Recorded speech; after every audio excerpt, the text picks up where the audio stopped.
ఈరోజు రాష్ట్ర చరిత్రలోనే సువర్ణ అక్షరాలతో లిఖించబడినటువంటి సమయం ఇది. గత 5 సంవత్సరాలుగా రాష్ట్రము అరాచక పాలన సాగి మనం 30 సంవత్సరాలు వెనక్కి తీసుకుపోయిన జగన్మోహన్ రెడ్డి ఈరోజు చంద్రబాబు నాయుడు గారు ఏదైతే ఆ రోజు హామీ ఇచ్చినాడో ఈ 5 పథకాలు, ముఖ్యంగా నిరుద్యోగ సమస్య, ఈ డిఎస్సీ మీద తొలి సంతకం, తర్వాత పేద ప్రజల కోసం పెట్టిన అన్నా క్యాంటీన్లను అన్యాయంగా మూసేసి ప్రజలను పేద ప్రజలను నోరు కొట్టినటువంటి జగన్మోహన్ రెడ్డికి ఇది చెప్పపెట్టు. అదేవిధంగా ఈరోజు పిల్లల భవిష్యత్తు కోసం ఈరోజు ఈ మెగా డిఎస్సీ అయితేనేమి, తర్వాత ఈ పెన్షన్ల పెంపు అయితేనేమి, ఇవన్నీ కూడా విప్లవాత్మకమైనటువంటి మార్పులు.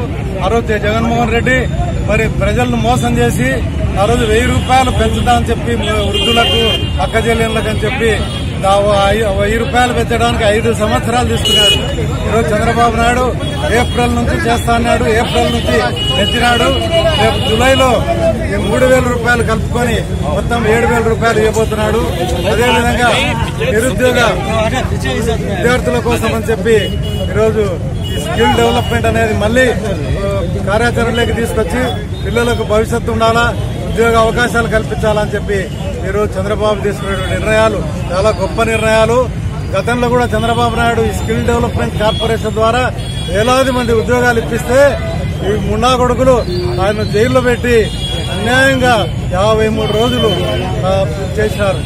మరి ఈరోజు మళ్లీ స్కిల్ డెవలప్మెంట్ అనేది పిల్లలకు అవసరం కాబట్టి ఈరోజు తిరిగి మళ్ళీ దాన్ని ప్రారంభిస్తున్నాడు. మన రాష్ట్రానికి ఇంకా మంచి రోజులు వస్తున్నాయి.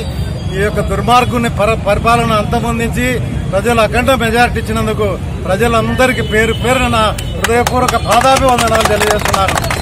భవిష్యత్తులో చంద్రబాబు నాయుడు ఈ రాష్ట్రాన్ని బ్రహ్మాండంగా అభివృద్ధి చేస్తాడు. ఇక్కడ బుడ్డా రాజశేఖర రెడ్డి గారి నాయకత్వంలో మేమందరం గట్టిగా పనిచేసి ఈ రాష్ట్ర అభివృద్ధి కోసం తోడ్పడతామని చెప్పి మూలంగా అందరికీ తెలియజేస్తూ మీ అందరికీ నమస్కారం చేస్తూ ముగిస్తున్నాను. మరిన్ని వీడియోస్ కోసం ఛానల్ ని సబ్స్క్రైబ్ చేయండి. లేటెస్ట్ అప్డేట్స్ కోసం వాట్సాప్ ఛానల్ ని ఫాలో చేయండి. అండ్ లింక్ డిస్క్రిప్షన్ లో ఉంది.